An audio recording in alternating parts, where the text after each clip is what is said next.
The buzz cut on here. We're live on here now. So, welcome into the Unsportsmanlike Content Podcast. Today we have a special podcast going on. We're hosting another local hungry content group out here. Somebody that actually helped link up part of Unsportsmanlike Content themselves, which we're very appreciative for. And here's my boy AJ Mitchell and Brian Kane from ABP and the Inside Corner. How you guys doing? What's going on, man? Thanks for having us on. Nice to see you guys' face again. Yes, sir. I mean, I always get told I have a face for the radio, but I kind of believe it. I look in the mirror, but you got to roll with what you got. Just like Sean, my boy over there, with the clamp tooth and everything. So just got to keep it rolling. Just what you got. You can't control with what you don't have. He's that minor league player. Pandemic hit, and Dennis closed up shop. And now when he goes out to the bar in Tampa, he's just a minor league hockey player, and the ladies love him. Maybe if he grows some hair like this, then maybe things will work out a little bit better. But the beard going though, so like it's kind of like hockey-esque in a way. Yeah, playoff beard. NHL's coming back.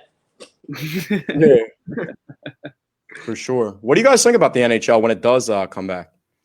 Me and Brian were actually talking about this the other day, and I think it's really cool that they're kind of giving other teams a chance who are like fringe playoff teams into kind of having a round robin tournament for the top 5 teams for each conference. And then for teams like we were talking about, the Rangers and teams like that who are on the borderline of making the playoffs. It's actually really cool to see, because hockey is one of the most unpredictable sports when it comes to the playoffs. So when you just have a goalie who can just get hot, like the Flyers back in 2010, when they just went to the Stanley Cup and they were just literally just riding a high throughout the entire playoffs. And it was just any team like that can get hot. So it's going to be interesting. I'm really intrigued. It's one of the sports that I enjoy watching the most in the playoffs. It's probably one of my favorite sports, but I'm excited. How about you guys? I'm pretty excited myself. I mean, like you were saying, when you can get a hot goalie, in the East, you have 5 versus 12. You have Carey Price, who's arguably the best goalie going against the Penguins now. So it's a little bit more of an obstacle than what they were looking at before. And the fact that the 4 teams that were going to have a bye get it to have a round robin in what they're having now, instead of just having to jump right in against a team that was coming off of playing already. I think that they did the best of what they could with the situation that they have going on right now. I would just like to know when it starts, because Bettman came out and was just yeah, this is what we're gonna do, but we don't know when we're gonna do it. So would be Christmas. Well, that was something that I talked about with somebody today. Was there's 7 to 8 Canadian teams, so the crossover between that is unlike any other American professional sport. So it's going to be a little bit difficult. I mean, we saw in the NBA, the Raptors were the first team to quarantine because they played the Jazz that original Monday when the whole thing was beginning. Yeah. So it's going to be tough to figure out all the logistics behind it. And hockey's a real physical. People's teeth are on the ice and every, you know what I mean? There's blood. There's a lot of fighting, and there's a lot of stuff to work out. So maybe, I don't know if they'll make people mandatory shields on their helmets now or something to that effect. We'll see. They kind of have the luxury. I think would be realistic though. You kind of have the luxury with that, because they wear the visors, but if they really wanted to. Because you're wearing that much equipment anyway, so really on your helmets are light anyway. It's not like you're wearing a football helmet. You know what I mean? Exactly. So if you could have that full face shield, I mean, it's probably stupid. You might as well just wear the visor anyway. But I don't know. I mean, I just think that all sports just need to be a little bit cautious and start testing players and just have a city that can handle it, and or a facilities that can handle it, and then you really when you see the NHL, they're yeah, we have all these ideas and stuff, but it'd be nice to know more concrete things. And I think that's why people organizations like the NBA haven't come out and really said anything yet, because they're trying to gather the facts of well, we're going to do this on this day, and this is how we're going to do it, and this is where we're going to do it. So you see all reports and stuff of the NBA is going to go hub in Orlando, and Sean can go drive 2 hours and go watch a game or something, but when little limited family members are allowed. But I think the NHL was kind of the test dummy. They're now the NBA knows what they're going to do, and who knows what the hell's going on with baseball. Me and Brian were talking about that yesterday, and they're just so astronomical. Who knows if they're even gonna have a season this year? So like, it's just If they don't, it's 100% on the owners. You think so? Yeah. Yeah, I mean, they're asking the players to take a significant pay cut, and people are like, "Oh, the players are still making millions. They're still doing this. They're still doing that." The owners are making billions, as opposed to the players millions, and the owners are going to be owning them teams long after the players stop playing for them teams. The players have to get their money now. Like it's crazy to me. Like the owners, people argue like the owners are like, we're not asking them to take that much, but you're not asking yourself to take any pay cuts. Exactly. That's like why, honestly, sounds crazy. I got come out a little crazy right now, but you can't like fault guys like Sam Bradford. Obviously, you got teams like trying to trade for him. Sam Bradford, if he can go get 15 mil from Arizona, is he going to go do it? Obviously, he's going to go do it. Absolutely. Yeah. Sam Bradford, he knows he's horrible. He knows he sucks at football. He's a former number one pick. He doesn't want to be Johnny Manziel, who had this whole image going for him and all this notoriety and everything. And then how much money has he made off it? He's still riding the coattails of his dad's oil company and everything. So, you know what I mean? Like it's pick your poison. You got to be smart. You got to understand that you're a business as well too. So. Whatever you do, it's nothing personal. Everything's a business. If you want to make money off something, be lucrative. You gotta just do it smartly. And during especially at the quarterback position, you could flare out in seconds. Especially a guy like Sam Bradford. By the time he was even getting an opportunity on good teams, and he was okay at best, his type of style of quarterback was already flared out in the NFL, and there was already a new generation of style quarterback, which was way more athletic and not just a standing statue like him in the pocket. So you can't fault these players for getting these big contracts. It's just sometimes they don't work out, and just the fan aspect to it is tough to eat on the chin. But like you said, like these owners, they have so much money, and so especially baseball, the Yankees can go out and buy whoever they want.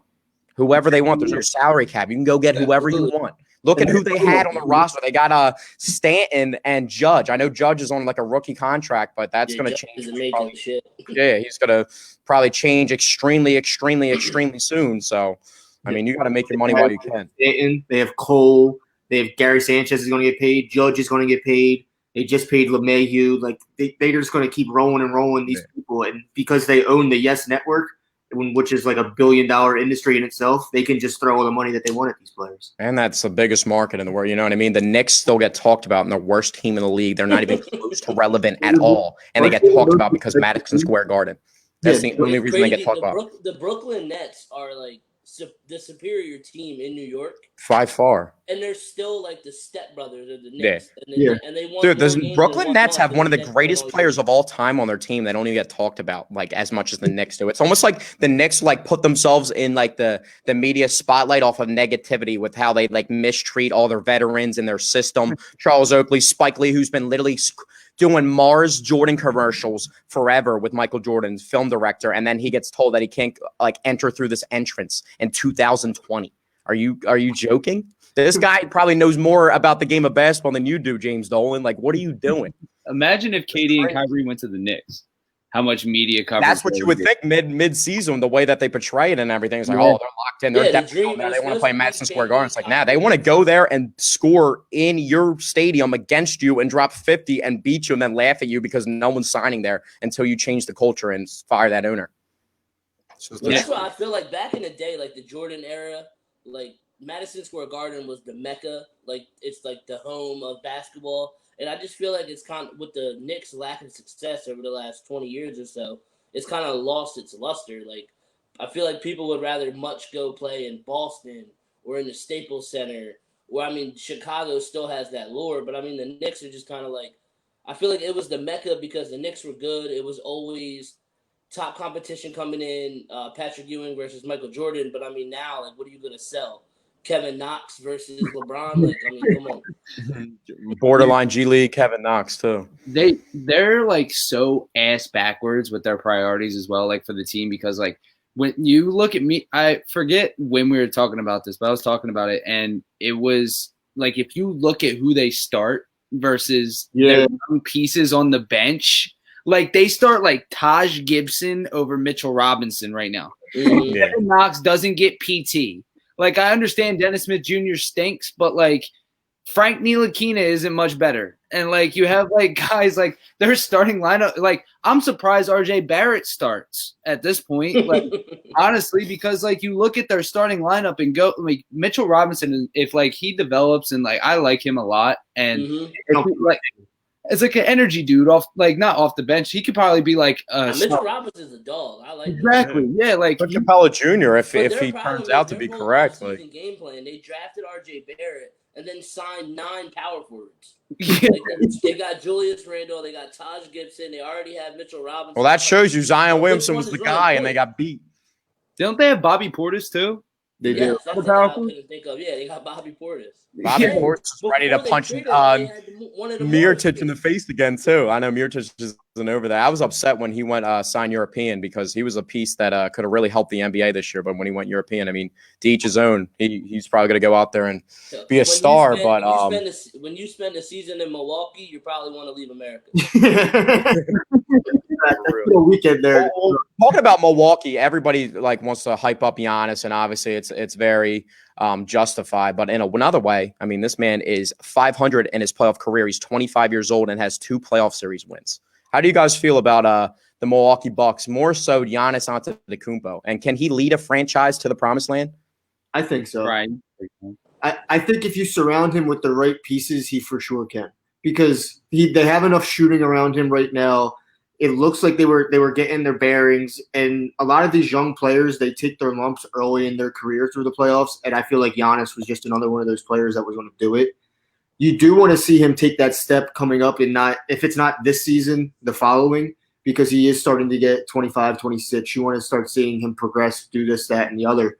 His game is at a point right now where he's a freak out there. He can back anyone down. He's stronger than most people's centers with how everyone's playing spread out ball, and he can just take any guard really off the dribble. So when they are able to do what they're doing right now with getting the Wesley Matthews, getting the Brook Lopez's of the world who are able to shoot along the outside and space the floor for him and keep the center of the floor open, I think Giannis can take a team where they could be contending for a championship this season. I really think that they were going to be the team to come out of the East. Yeah, well, I think Giannis is just going to get a lot of treatment like how LeBron early in his career got the treatment where in the Maverick series they play – I'm watching it right now as we speak, but the Maverick series, the Mavericks just doubled LeBron, and I'm going to make you make the next guy next to me beat you. Giannis versus the Sixers like 2 seasons ago – it might have been a season ago. I think it's 2 seasons ago, though. Went for 60 points, and the Sixers won by 12. Yeah. That just shows you right there where it's like, okay, I'm not going to get beat by Giannis. Like, I don't think Giannis can necessarily carry the Bucks to a championship just because I don't think he's skilled enough. He's absolutely a freak. He can 100%. He's the biggest player on the court, might be the fastest, strongest, whatever, but he's not skilled enough to me. Like, he's not going to be able to just dribble down and pull up on you. He's not going to be able to cross anybody over. He really relies on like a bulldog mentality, and if in a 7-game playoff series with, say, he has to match up with Embiid and Ben Simmons for 7 games or however long the series would be, he has to go match up. If they make it to the finals, he has to go bang with LeBron and AD for a whole series. Clippers, he has to go bang with Kawhi and Paul George for an entire series. He's going to get wore down, and I really think he's actually going to need his teammates to step up more in the playoffs than, say, other superstars like LeBron, Kawhi, and others would have to do. I think the one thing they're missing out there in Milwaukee is like how you just mentioned how like each team kind of has like 2 guys almost. So like you have like LeBron and AD, Paul George, Kawhi, Ben Simmons, Embiid, and then Giannis is kind of like in that middle ground where like no star has really gone out there to play with him yet. Like he has all-star, like Chris Middleton's an all-star. I don't know how, but like it's because team success. But like you have guys who are out there like amazing role players. Like George Hill is like one of the most efficient 3-point shooters in the league this year. Yeah, and it's crazy. So like, and like you have guys like Dante DiVincenzo stepping into his own out there in Milwaukee, and like the Lopez twins. Like one is just going to chuck up some threes and play some good defense, and the other one is just an energy guy off the bench with crazy ass hair like Zach. And then I feel like to get him over that hump, I don't know. I think he has it to do it by himself. I think like he might be, depending on who he matches up with in the finals. So like, I don't think he can beat LeBron and AD right now if they were to go head to head in the finals by himself, because he would have to either be guarded on like LeBron, or Anthony Davis would be matched up on him every single possession. Well, that's a perfect point, not to cut you off, but it's like you said, do we really trust Chris Middleton to be that guy? Because these other teams, they have size. Not only do they have a duo, they have size to throw out. You can throw Embiid down low with Giannis a couple possessions, then you can throw Ben Simmons on him and have Ben Simmons have a little bit more offensive stamina during that time period. So there's just more options for a team like that. And you got good defenders in Milwaukee like Eric Bledsoe and stuff, but losing Malcolm Brogdon, that type of versatility, just little stuff like that I know you added to the offensive game, but Giannis is really good. I'll never fall for Giannis for his type of skill or ability. It's just you want to say he's a bully ball, like comparing to LeBron James. LeBron came in, he hit 8 jump shots in his first ever NBA game. Giannis is not doing that. We saw last year, the Bucks were up 2-0 in the Eastern Conference Finals, and then Kawhi Leonard starts covering him, and they get swept, and he shoots 2 of 14 in game 3. So that just shows you if you sag off him, and like the effect of what I'm saying about LeBron versus like the Dallas Mavericks, they had such high IQ guys, Sean Marions, Jason Kidds, all those type of guys, Dirk holding it down as the offensive threat, and Jason Terry, where they're so smart, they can all switch on defense, man up their guy and force like, okay, I'm going to let Chris Bosh shoot it because he's not going to make 5 of 5 most likely. And LeBron James has a way high likely of efficiency rate. So you just can't let the best player in the world, like the Giannis has that type of ability where it's like, I'm not going to let him beat me. Yeah. He can go get 60, but if he's getting 2-pointers and I'm shooting 3s and my offense is cooking way more, you know what I mean? Like, how is he going to catch up to that? Because he's going to eventually need somebody else to score. Yeah, exactly. Do you think he ends up staying there, or do you think he ends up moving? That's the big thing, because with LeBron, he couldn't get a second star to come to Cleveland, so he went to Miami. So does Giannis get the second guy to come to Milwaukee? That's a tough sell. Milwaukee's not a very fun place. Or does he end up leaving? But Miami is the place that I think would be to go because they're like right here. Yeah. And then it's like you get Giannis and it's like you got that duo, but Golden State. Golden State. I know. That would be insane. It's just so scary to think about, like, because next year they're all going to be healthy, and like Steph Curry's not going nowhere. Dude, I do not want to think about a Giannis pick and roll with Steph Curry just throwing lobs. That's petrifying. Yeah, I just like it doesn't even matter who they have. Would Giannis play center at that point? Yeah. Like, yes. Yeah, Draymond at the 4.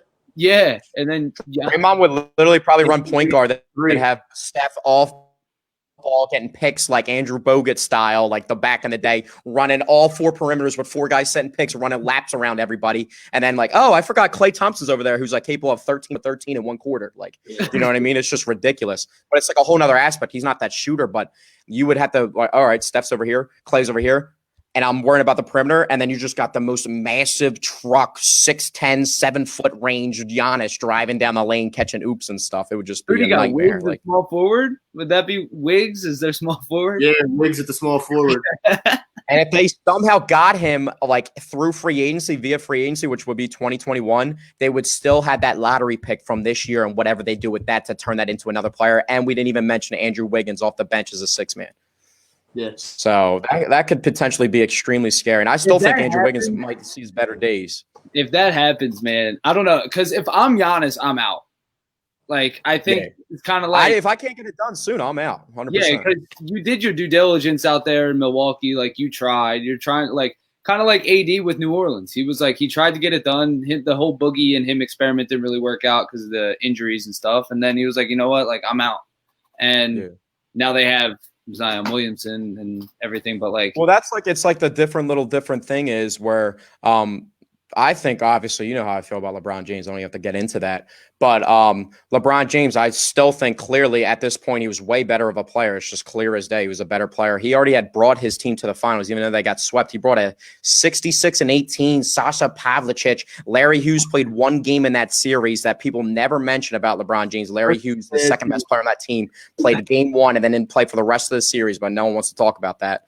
But LeBron had already taken his team to the finals. Giannis hasn't even gotten like more than 3 wins in an Eastern Conference Finals, won 2 playoff series. So I don't think, and especially in that Milwaukee market, I just don't think you'll be able to attract people there. I just don't think it's possible. So he will definitely have to look. If he doesn't get it done this season, and then next season after his contract's up in 2021, he will be gone. And it will be like Kevin Durant effect where solidified he's out and he might start quitting on his team early, like type thing. I don't think he's like that. The one thing I will honor Giannis with is I think he's just a fighter, and I think he's always a dog and always trying to do the most that he can, but sometimes it's just not enough. And I mean, we've seen it with the best athletes in the world. It's just not enough sometimes. So he's definitely going to have to look into something else after this if he can't get it done. But let's move on to the Sixers a little bit. We got a little question about Chick-fil-A and Joel Embiid. Is Joel Embiid still consuming Chick-fil-A, or do you guys think he's in shape right now and not eating like 5 milkshakes and like 5 spicy chicken deluxes or whatever he was on before? Honestly, I don't know what that man is doing. Like, I'm intrigued to see what he's doing on a day-to-day basis. Like, I want to know what he's up to. This is the longest he's gone without being on social media. So it's kind of weird to not know what he's doing. We feel empty. We feel like suspect. Like, what's happening here? Like, is he out? Is he plotting? Is he working out extremely heavy and not like showing people? Or what's going on here? Or is he eating Chick-fil-A every day and he's keeping it on the low? Model fiance, he's in the crib. I wouldn't leave either. I forgot he's got a fiance. I forgot. Beautiful girl too. Yeah. So we'll see. I mean, girls are bad influences on food, especially. You know what I mean? They're like, "Hey, I want to get Chick-fil-A," and it's like, "Listen, I'm on a diet, but that he thinks he can lead the Sixers. Jordan led the Bulls. He thinks he can what? He said he believes he can lead the Sixers like Jordan led the Bulls. He's got Ben Simmons next to him. We'll see. We'll see. I mean, that's not even the era of basketball. I'm 100% down to see Joel go for 40, backing people down and scoring 80 points. The Sixers are scoring 80 points and winning 85-78 like it's 1985 again. But I just don't see it likely in today's basketball. You know what I mean? But that's like another point that I love to hit on because it's like Giannis, especially, who we were just talking about for like 15 minutes. Giannis, the whole entire game of what he's doing in the regular season, being able to get in transition, that's not going to be happening in the playoffs like that. That's just not how playoff basketball works. And that's why it's such a transition. You have to be so skilled, like Sean said. You have to be more skilled than just being a bully ball because no grown man, I'm sorry, but no grown man is going through 3, 6'10", 7-foot guys in the middle of the paint and not having shooters help them out on the outside. So, Sean, I haven't really asked you about this before, but do you think that Brett Brown gets his job saved because of this whole thing and he gets another go at it? Because I know how you feel about Brett Brown. So, like, I just wanted to ask you, like, what do you think is going to happen when the NBA, like, resumes next season? Like, what do you think that – like, what do you think that the main thing wrong with the Sixers is right now? Because, like, something's just not there. The biggest problem that's wrong with the Sixers is Ant&Bryan. It's not You think Brett so? Brown. I will argue to the death of me that basketball coaches don't fucking matter at all. Phil Jackson had won a lot of championships with Scottie Pippen and Michael Jordan. Then he sucked. Then he got Kobe and he got Shaq. Then he was a great coach again. Steve Kerr, okay guy, gets Curry and Thompson, starts winning champiomships. That's not on Steve Kerr though. I mean, Luke Walton, is he a good coach for the Sacramento Kings right now? Because he went 27-0 as the head coach of the Warriors. I don't think coaching matters. At the end of the day, in basketball, players win. The coach comes up with a defensive philosophy, and they keep the players' attitudes up. Sixers seem to be a really close-knit group. They're one of the most efficient defensive teams in the league. NBA coaches don't call and run offensive sets. It's all on the players. People will say, "Oh, why would Brett Brown run that?" He has to run it because he has one player on the floor at a time that can shoot a jump shot. Like, signing Al Horford was the biggest mistake this franchise ever made. Ben Simmons and Joel Embiid had the third highest teammate efficiency in the entire NBA last year. All you had to do was surround them two with shooters. Instead, we let go of our best jump shooter and brought in a power forward. Like, all you're doing is clogging up the lane, and there's no spacing on the floor. People wonder why the Sixers' offense struggles. It's because you have one guy that can shoot a jump shot and have 3 other guys that can just stand in the paint and hope the ball bounces to him for a rebound. Do you think that attributes to, like, Al Horford's play style as a player? Like, do you think that, like when he was – I think Al Horford's a really good player. I just I think mean, he's a El, terrible. did I say Elton we Brand did or it- Al I Horford? think you know what I think the problem is.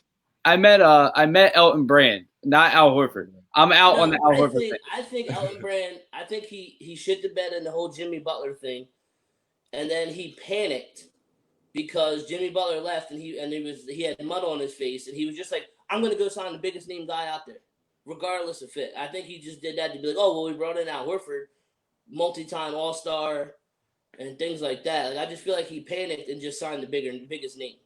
But I think the issue really starts with, I do agree with the coach thing where they don't make that big of an impact because when you train for basketball, especially that, like a pick and roll is literally, it's not even a play. It's like literally second nature. You know what I mean? That's just something like the part of the game of basketball. It's like catching the ball in football. You know what I mean? That's just how you get open. It's about getting to spots on the floor, and that's just a way you get to the spot on the floor. So like set plays and all that don't really matter too much. In the playoffs, sometimes when you're coming out of timeouts and it's like a late game or whatever, you're going to draw it up for your best player, but it's basically off his skill set and what he can do. So that's where I agree. But at times I feel like Brett Brown's issue is he's so buddy where he can't really get in on guys and really motivate them and tell them what to do because he's so soft about it. And he builds these like too friendly of relationships to where when he needs to put somebody in their place and really get into them and really dive into them, not be all buddy with them, he just can't like tap into that person.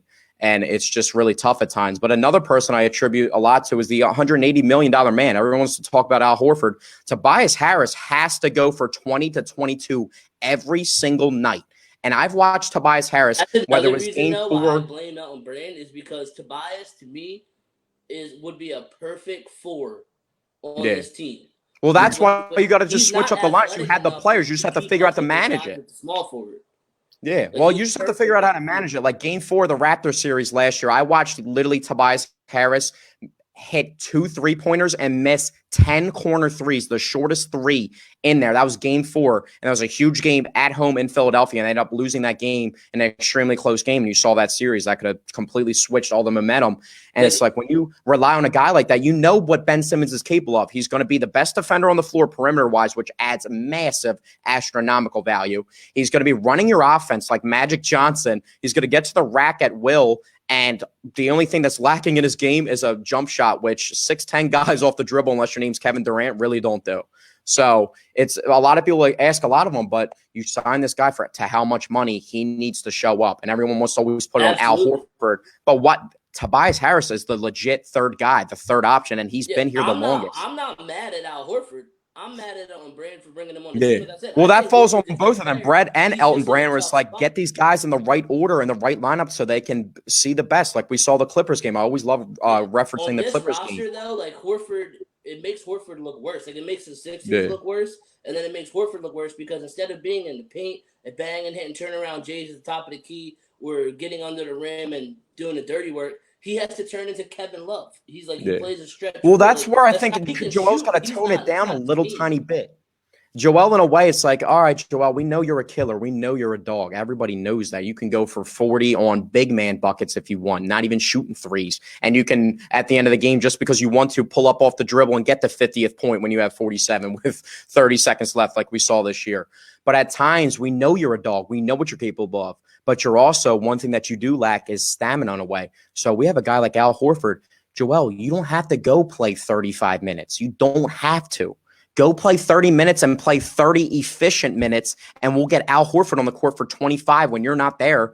And Al Horford was knocking us out of the playoffs with what he was doing for the Celtics for how many years? So, and he was the kryptonite for Joel Embiid. So why not just it comes down to that's where I do think that the coaching effect matters because it's like who's setting up the rotations. It's not like Ben Simmons and Joel Embiid's like, hey, put this guy here. And like, obviously they probably do say that, but it's like, do they actually have that type of power to like set those guys in now? You know what I mean? That falls on Brett Brown. It's also on players that they brought back. Yeah. Well, that's what Tobias Harris is the big guy. You gave him the bread and he's the guy. Tobias, yeah, absolutely. But even guys off the bench, like Mike Scott, perfect example. The guy can do no wrong in Philly because he retweets people. Like Philly's I wouldn't go that far. Mike Scott does have a big impact where he hit the game-winning shot versus the Nets last year in Brooklyn. But, I mean, this year he really hasn't played up to the bill of what they thought. So Mike Scott, he's been bad. You can replace Mike Scott. 100%, yeah. I want to ask you Yeah, guys. I just like Mike Season- Scott's I'm gonna experience. ask He you was guys, on those when the Atlanta season Hawks team for a restarts, while and everything. I what's your just think he lineup? has that value. Personally, I'm Ben at the 1, Shake at the 2, Josh Richardson at the 3, Tobias at the 4, and Embiid at the 5, with Burke, Robinson, and Horford, my top 3 guys off the bench. Dude, could you convince, though, Josh Richardson to be the best 6-man in the league? Could you convince him that? I think Shake Milton's ready to start in the lineup and average 12 points, maybe 10 Shake points was in off my shots. lineup with Richardson. Yeah. No, I'm saying with Richardson coming off the bench, though. But then who's your I would starter? take Horford off the bench too and just stock the lineup. And it's like I said, the playoff basketball is so different where you have to have 2 guys off the bench going for 30 minutes, like almost. So, what do you think, AJ?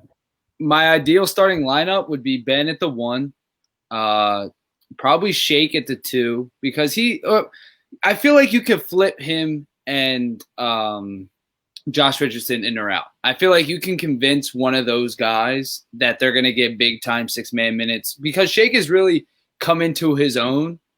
But why do you think he's when coming to his Simmons own? was out, Shake might have been the best player on the team. But why do you guys think that? But I think because Shake thrives off confidence. And if you put him in the starting lineup, he's not going to have that type of production coming off the bench because he's like, oh, I'm coming off the bench still. You know what I mean? After those minutes, he's in the starting lineup. He's ready to go. On the floor for both teams.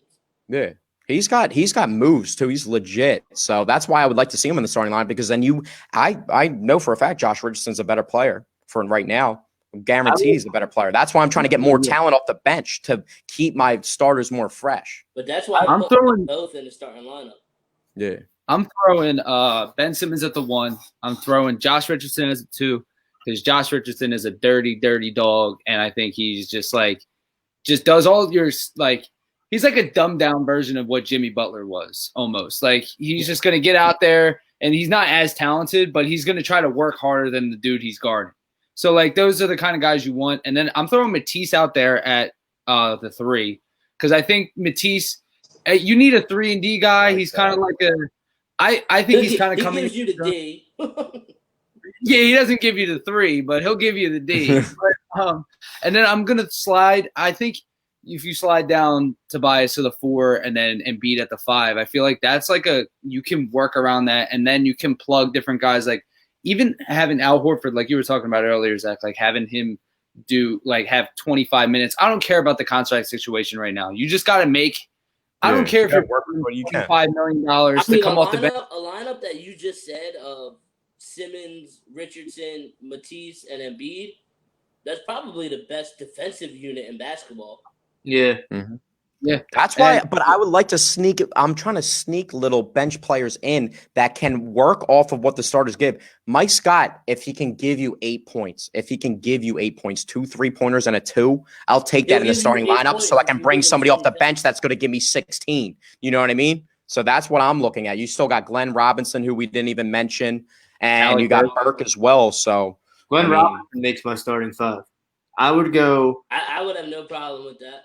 I would go with Ben, Josh, Glenn, Tobias, and Embiid, with Shake as my 6th man to be the microwave scorer to come off the bench. Because I think this team really needs a spark off the bench in the worst way. I've been calling for it from the beginning.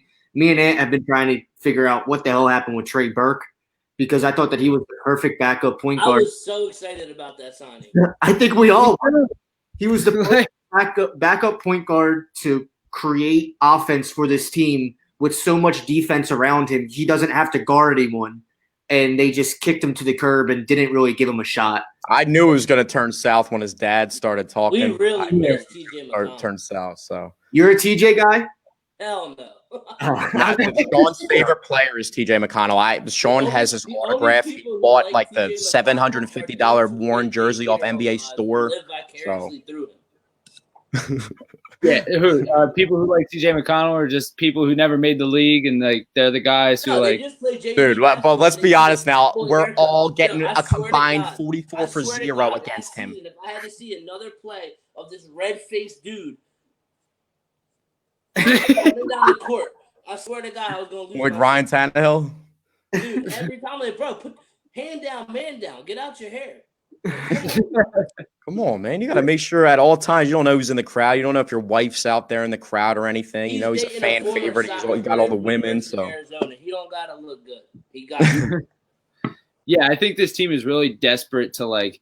I think they just need to figure out a lineup that just works and stick with it. Kind of like how we were talking about a couple years ago with Gabe Kapler when he came to the Phillies and he was changing everything every single day. And like that's not baseball. Like you know who you're rolling out there 5 or 6 days a week.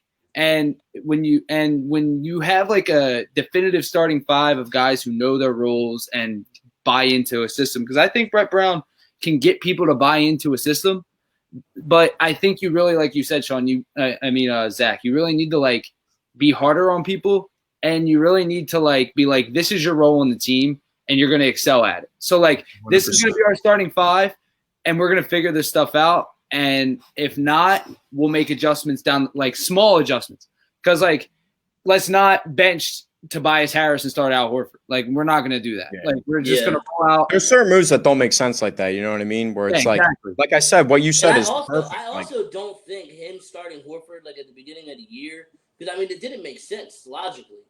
To have Embiid, Simmons, and Horford on the floor at the same time, it just doesn't make sense in today's basketball. But I really feel like they're like, yo, we just handed this guy the bag. Like, we can't. They thought they were the Celtics for a second. It was mostly Ant&Bryan. I feel like was like, yo, you have to start this guy. And then halfway through the year, like, this shit's not working, dude. I have to try something else. Well, it's like they thought they were the Celtics for a second, where it's like you have Joel Embiid, who's way more talented than Jaylen Brown, but does Jaylen Brown take people off the dribble and his ability to do that because he's a perimeter player? Yes. So is Al Horford going to be open for three sometimes when you have Jason Tatum attacking and Jaylen Brown attacking, and you used to have Kyrie Irving and Terry Rozier? Yeah, the Sixers don't have shot creators like that. It's not the same style of ball, so you're not going to have that same type of space on the floor. And that's where it's like, Brett, did you watch? Like, you knew Tobias was coming back. You knew you were looking at Al Horford. They said they were interested in him for a while. Did you watch film on his ability to play and him playing with other big men and have the style to use him? Because it seems like you didn't. You still don't even know what his abilities are. The dude's 35. He won 2 championships back-to-back in Florida how many years ago? And you still don't know his style of play? Like, it's ridiculous. You're a head coach. Like, on the market. Yeah, it's more or less of like, I think Sean, I thought rather than like addressing team needs, it was more or less of like, let's get a bigger name guy to try they could have got probably 4 shooters off the bench, or at least a backup point guard that could dribble for the same money they gave Al Horford, and this team would be way better for it. They probably could have kept J.J. Redick and brought in Brogdon, and they would have been in a better situation than they are. And have a ball handler. Like Bogdanovich, like. Yeah. I wouldn't be opposed. Well, that's like Mirotic. I was upset. Like, would you take Mirotic over Al Horford? Off the bench. Yeah. I love Mirotic as a stretch four. Yeah, I think that's something that you need. It's more or less. But are you interested in going to Philly with all the turmoil that you see? Like, that's what it comes down to. If I'm a free agent, do I want to go play in Philly? I mean, I don't know. It's hard to, like, if you got to think like logically of like basketball situations. Like when LeBron was a free agent, that was like the best situation for him to go basketball wise. But you knew he wanted to be in LA. Like it was Tobias Harris. I feel like he finally found a home, but now he's really got to like make it his home, because really what we're seeing from him, I agree with you with you want to see 20, at least I need at least like 18 from you. Like at least give me that. And because it's a dumpster fire out there when he's leading the charge, when Embiid and Simmons are off the court, it literally just looks like turnover basketball. And it's just like, it's so frustrating to watch at times, because you're just like, you feel like it's the most simple mistakes that they're making. Like, just like, you need just simple adjustments. But I really hope that this whole like quarantine thing and like the league being kind of shut down, I really hope they like tried to figure it the hell out, and now Simmons will be fully healthy again. Hopefully Embiid's in shape, not eating too much Chick-fil-A and drinking too many Shirley Temples. I think he's fine. He's probably burning some extra calories after the workouts in the bedroom, but like that's another topic. But like I think, like I said earlier, you really got to get guys to buy into a system and stick to a straight lineup, and then that will propel you farther than you think you can go. Because like when you think of great teams, you can name the starting fives. Like you can name the starting fives, and granted, like you can name the starting fives of like the Cavs teams with LeBron and the Bulls teams with Jordan and stuff, but like you can name some pretty good starting fives like over like the history of basketball who were just like amazing teams. So like, and that's like kind of like what I go back to my point of like, just don't switch it up too much. Just don't, because the answers are right in front of you. You don't have to think about it too much. It's all feel. Kind of like baseball is like that with all feel. Like I think basketball is kind of like you throw your best players out there in the most crucial game situations. So like it's not rocket science, you know what I mean? Where it's like you got to just know it. That's where I get back to the coaches thing again, where you have to just know what your players are capable of so you can put them in position to succeed. We saw before the Clippers traded Tobias Harris, he was averaging 21 points on 43% shooting, and he was literally running pick and rolls as the ball handler. Have you ever seen Tobias Harris pick and roll in Philadelphia? No. Any of you? No. Nope. Unless he's shot literally like the third highest 3-point percentage before he came to Philly, and then he stopped handling the ball off the pick and roll. And then what happened? Yeah. And who needs a second ball handler? The Philadelphia 76ers. Like, so I don't understand where that's where I come on Brett Brown so heavy, where it's like, do you know what your players are capable of? Because you can be doing little stuff. You had the most talent in like by far in the league. I feel like you had the most talent throughout the roster. You have so many guys that can do so many different things, so many roles. It's just, do I know what I'm doing? You know what I mean? Like Tobias Harris doesn't even know if he's supposed to go for 25 or that he has to play a little bit better defense and tone it down on offense a little bit because Joel wants to bang in the post. And then Ben doesn't want to really shoot outside, but he gets to the rim. But Joel's under the rim. Yeah, this team's a talented team that doesn't really have an identity. And back to the Al Horford bringing him in, I think that's more along the lines of they were looking at it also with they had all this money. They didn't want to get lost doing nothing with it and just have it sit there. And also when Kawhi was leaving, Giannis is pretty much going to run the East at this point. And if you look back at last season, Al Horford was actually somehow able to keep up with Giannis and defend him really well. So now you're able to put you're able to put Al Horford, Embiid, Ben Simmons, all of these big guys on him and take all 5 of their fouls and still be able to have them all in the game. I think that's what they were thinking about. But they forgot about the whole aspect of you're going to play how many other teams, how many other games are you even going to be able to I was just going to say that. That's a great point. Like the roster actually does work really well versus the Bucks. Exactly. And I think if the Sixers matched up with the Bucks in the playoffs, they'll win the series. Yeah. Because, I mean, you saw on Christmas, Al Horford and Embiid had Giannis in jail. Yeah. He wasn't doing anything, and the Sixers dominated that entire game to victory. But like, I don't think they're 3-1 versus Celtics this year, but got their absolute ass handed to them the last time they played. Toronto is a mismatch for them. Like, it's just even the Nets. It's pick and choose. You know? Always give the Sixers fits, and I feel like if they play the Bucks, they're straight. But he's absolutely right. Brian's absolutely right. Anybody else, it's going to be a dogfight. Yeah, because, I mean, that's why you have to be able to be adjustable. You know what I mean? You have to, like I said, for the 500th time, like you have to be able to adjust and know what your players are about. I go into a series with the Bucks, then I need 2 rim protectors that are high rim protectors, as in high elite rim protectors, as in Al Horford and Joel Embiid, because I have Giannis Antetokounmpo running down the lane. And as much as I love Ben Simmons as a player and as a defensive player, I mean, I don't think anybody is stopping Giannis consistently to getting to the rack. Whether it's you have to foul him, he's just too long. His Euro step starts at the half-court line and he ends out of bounds somehow. You know what I mean? He's dragging his legs. He's just ridiculous. You get the half carry step too, so it's another third step, and this dude's capable of really anything. So, but when you go and play the Brooklyn Nets when they're completely healthy, you're not throwing out Al Horford at the 4 and Kevin Durant's out there. It's just unbelievable. You know what I mean? That's why you got Ben Simmons. So you just have to be able to adjust and do different things versus different teams. But right now for this season, the number one team that they need to be focused on is the Bucks. And what they have going in, they just need to be able to get there. Can they get to the Eastern Conference Finals if they see the Bucks there? Because you're going to have teams like Toronto and the Celtics. Eastern Conference Finals. They're talking about doing just reseeding it 1 through 16. And regardless, they'd be matching up with the Celtics in round 1. But what do you think of the 1 through 16 idea? To me, I think it's kind of pointless. Because to me, if you can bring the NBA back, why change it? Yeah. If you're gonna come that in adds more of an asterisk on top of an asterisk. Exactly. If you're gonna come back with just the playoff teams, which I fully agree with, it's already been way too long. You got to just start the playoffs. Keep it how it is. Like have an Eastern Conference, have a Western Conference, and then like what difference does it make? All the same teams are going to be playing regardless. Yeah.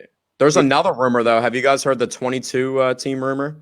The Suns somehow make their way into a 22 team tournament that has like the 16 playoff teams currently, 5 teams that are in the hunt right behind them, and then somehow the Suns get themselves into the tournament too. That's a big time rumor that I heard. I saw. Yeah, I don't know if that's actually playoffs though, because I saw Mark Cuban is the one that actually suggested it, and he the way it was worded, it said like regional tournament. Yeah. So I feel like it would only be like the Mavs and the Spurs. But there's certain teams like in my Devin Booker and DeAndre Ayton already got suspended for 25 games, DeAndre Ayton, and then I'm going to go out and risk myself of injury from furthering my career as the number 1 pick. And I saw Greg Oden ruin his career. Other big men just flare out and everything. And personally, I didn't even think DeAndre Ayton should have been the number 1 pick. But you brought up Greg Oden, and I feel like one of the most underappreciated players of all time is LaMarcus Aldridge and Brandon Roy. Like, I feel like Brandon Roy was going to be really good if he could kick the injury bug. But they were all on the same team, the Portland Trailblazers together. Greg Oden, Marcus Aldridge, and Brandon Roy, all 3 in the same starting lineup, and their career is 60-12. Yeah. LaMarcus Aldridge has been a dog since day one, literally. LaMarcus Aldridge is one of the most underrated players. That's why I think it's funny. I thought DeMar was underrated, and I thought LaMarcus were like the 2 most underrated players, and I put CJ McCollum in that category too. Those 3 guys are like the most underrated players, and they all were around that franchise. But with LaMarcus Aldridge, he left Portland, and they literally had the least amount of inside post and inside and paint buckets and post buckets in the NBA for 2 straight seasons. And then they get Nurkic, who actually Nurkic was balling for Portland. And then he just annihilates his leg, like just annihilates it. And he's still working back from that horrific injury. So that's something that I thought, because Nurkic has always been underrated, where he was in Jokic's shadow, and you can't have 2 like big guys playing that type of style where they're like really not athletic at all. They're just extremely skilled with the ball. You couldn't have that. So when he goes to Portland and they needed somebody to play that role, I mean, you saw what they're capable of. So that's just a team where it's like, you know what I mean? Like, they maxed out last year. That's another guy. That's another guy I want to ask. Do you think leaves? Does Damian Lillard ever leave Portland? Nah, I think he's a realist. I think he's too much of a realist to like leave Portland, and he'll put the onus on his back, and that'll be his legacy, where he just will. He has big time playoff moments already too. He's got the Paul George shot. He's got the Rocket shot, where those are enough in Portland, the market for Portland itself, to keep the fans happy. And it's truly, that was legit legendary shit in my opinion. You know what I mean? I think that's legend. Like, those shots are ridiculous. That Paul George shot is unbelievable. You know what I mean? That's a legendary shot. You send the Dwight Howard and James Harden Rockets home. You know what I mean? So that was a team that we thought was going to do capable of many things. So I think his legacy in that, and like that turning his back on CJ like that, I just don't think it would be plausible. And that's another thing. I think CJ is gone. I think CJ's gone. Bring him to Philadelphia. I would love to see him for Philadelphia, the second ball handler. I think CJ McCollum is so underrated. His skill with the ball as a ball handler is ridiculous. That guy is capable of doing any dribble move in the book, and he can get to his spots. Game 7 versus the Nuggets, and right before the Western Conference Finals when they got swept by Golden State, he went for 39 in Game 7. Dame shot 3 of like 14 and did nothing, scored like 12 points, and CJ went for 39 and literally carried that team over Jokic, who's apparently a top 10 player in the league. But you're getting outplayed by CJ McCollum, the second option for the Portland Trailblazers. The Nuggets as the 2 seed is like the most fluky thing ever.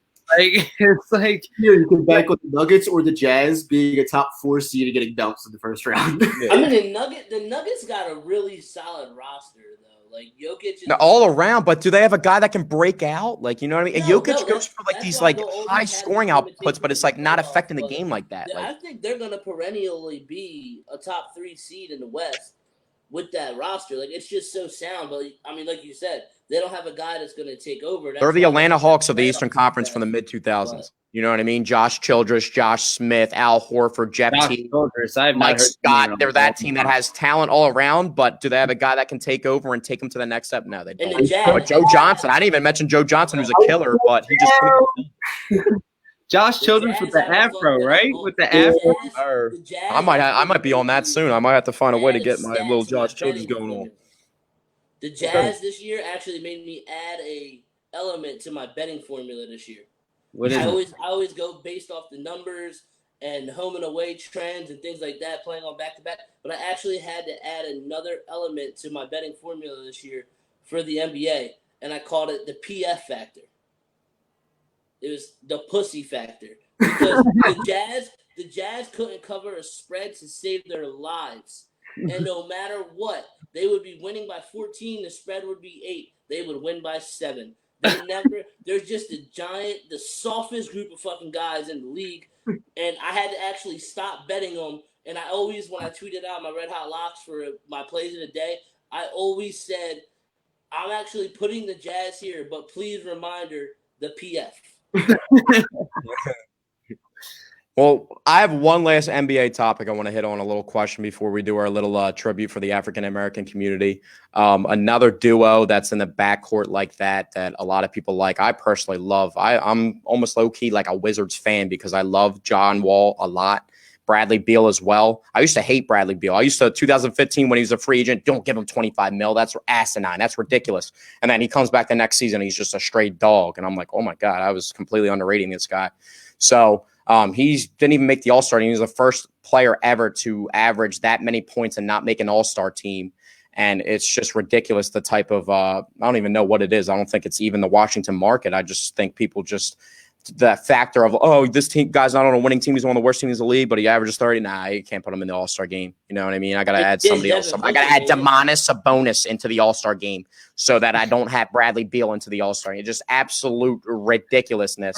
But that gets me on to not getting too far off topic here while I'm getting passionate. But do you guys think Bradley Beal and John Wall stay together? No. I don't know. John Wall's fat, so I don't want no part of John Wall. John Wall's fat, you said? Now, I hope John Wall would hear you say that at LA Fitness or something, and he would go give you 35 off of like all backdoor layups and stuff. Like when he was I hurt, feel like John Wall would call me at LA, but I think John. I don't know, because if Bradley Beal knew his worth, he would leave. I think Bradley Beal leaves and John Wall stays. Bradley Beal was rumored to be that guy to LA last year, the Lakers, and he was rumored to be that trio guy that was going to be added to that. Trade them both. Yeah, because they're never and start over. Put a team around them. Bradley Beal to the Golden State Warriors for that top lottery pick, and you got them shooters. Imagine you got 3 guys that can take you just completely and just terrorize you on the perimeter, just terrorize you. I mean, like, I think what Brian said is right. I think John Wall stays before before Bradley Beal stays, just because if John Wall ever plays again. Yeah, that's just the thing. Like, and he doesn't slip and fall in his house and tear his Achilles again. You know, I love John Wall though. Honestly. John Wall a few years ago, like 5 years, like maybe like 4 years ago, John Wall, like right before he got that big time bag, was just a dog. But like. Now I feel like it sucks that he got that injury, and injuries are part of the game. But now he just like has one of the worst contracts in the NBA now because he's getting paid like $42 million to just sit at home and do nothing. But like, I think John Wall will stay, be like kind of like not like a wizard lifer, but like kind of like one of those guys, like a Dame Lillard who you really don't see playing for another team, or like those kind of. I see like Beal definitely being more so out. And just with John Wall, I remember like watching John Wall when Markelle Fultz was making his rookie debut. They played the Wizards in the opening game, and I'm like, oh wow, I wish someday Markelle Fultz can turn into John Wall. You know what I mean? Being a number 1 pick like John Wall was as well. And then John Wall was tearing him up, and he's the vet. And I'm like, all right, well, Fultz is kind of holding his own a little bit, and I don't even want to get into the rest of the story with Philadelphia and Fultz, but it's just John Wall really has that talent. I still think he does. It's just he hasn't played basketball in 2 years. You know what I mean? Just so, remember, I mean, a lot of people thought Kristaps was going too. Kristaps couldn't bounce back from his injury and being out that long as well. And then he came back. He's still a killer. So we'll see. But the Mavs are a team that I love watching.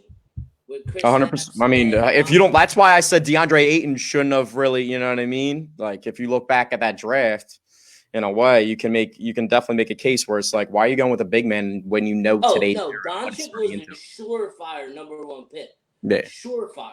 It shouldn't even have been close. And not to mention the Suns head coach at the time, I believe he's already fired, but He was the coach of the national team. Like he was Luka Doncic's national head coach. yeah, he was literally the Like, coach it of the made too national much team. sense.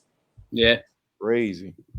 I love Like, But watching sometimes that. those connections really don't live out like that. They don't really have that type of flame to them. Like we love to deep dive these connections, but sometimes it's not even really like that. It's just like almost like a coincidence that you were just an acquaintance in the room with that person. Doesn't even really have that. Where it's like, but how is that actually true when Luka's dominating guys at the age of 16 and he plays for you and you're the national head coach and you don't want any parts of him? You want to go with DeAndre Ayton instead? Well, I don't think it was on the coach. I feel like it was. Well, I mean, I feel like you got to have say with it. It's like NBA. It's like, dude, you watch this tape. You're like, is he not going to get asked about him? He's like, you know him personally. You know what I mean? You know everything about him. You've seen him play more than anybody over in America.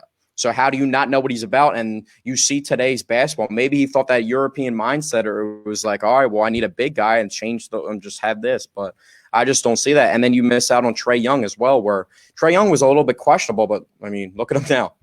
Yeah, 28 and 10, and he's literally 20 years old, and he doesn't even play defense. He doesn't even need. You can't spell defense, but I mean, like, He doesn't even need to play. He's Steph That's Curry the 2.0. thing. Doesn't even need to play. You need to get him with like Cam Reddish turning into somehow Clay. He's never. I'm never going to say those two in the same category, but you can get a guy like that. That's a defender that can also play some offensive well. Like Trae Young can go do his They thing got and the just kid. I'm dominate. pretty sure they got the kid from Virginia too. Yeah, they did. DeAndre Hunter. Hunter. Yeah, Hunter. He's a Hunter better dominated the kid that went to higher than him to Timberwolves. I forget his name. Culver. Jarrett Culver. When they played in the thing, Jarrett Culver shot like 5 of 22, and DeAndre Hunter second half hit like 4 threes in the corner and literally turned the lights off in that game. Yeah. So that's something I always kept in tune. I was like, these two guys are battling out for a spot here, and then bam, like you saw who came out on top. So they're young, and I really liked that team, the Hawks. That game was terrible. But that Hawks team, man, I really like that team. They're young. John Collins, he needs to get re-signed after this year, but I think he will. Clint Capella on a really good contract. A lot of perimeter players. You just need somebody to emerge as a star next to Trae Young and know their role, and that's that. So, but it was a blast having you guys on today. I really appreciate you guys taking out time, and hopefully we can do this again sometime soon. You know, I love doing this stuff, especially with local friends and everything. So. Yeah, But thanks for having us on. Appreciate it. Yes, sir. We'll definitely be in touch, and we'll try and set up something soon for maybe in the next month or maybe in a couple weeks, and keep pumping out some content. And just the two hungriest local content groups keep teaming up. You know, Sounds good stuff. So yes, sir. So I appreciate you guys hopping on. And now we're gonna do the African American tribute. We're gonna have 8 minutes and 46 seconds of blank video and tribute just to everybody out there that's affected by this. And it really affects everybody. I don't really try to get into politics, but this is something that I feel extremely strongly about. And I just really wanted to do something to show a tribute because these guys set the culture for us. Like, we're not talking sports here. The way we dress and everything originates from them. And I just really appreciate and just the injustice that's going on just needs to change. So this is going to help with the change movement itself. And I hope people really take this into effect and just try and be better as a whole community, because all this hatred, the spewing of hatred and just channeled of energy of just negativity is just ridiculous out here. So it's got to end some way. So now we're going to be doing that. And I just appreciate everybody hopping on the broadcast. So.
And that wraps up our 8-minute and 46-second tribute to the African American community. Thank you for everybody for tuning in to the Unsportsmanlike Content Podcast, and appreciate all the support that we get, and make sure you support everybody out there with all the hatred going on in the world. Appreciate you guys watching, and we'll see you guys on Thursday.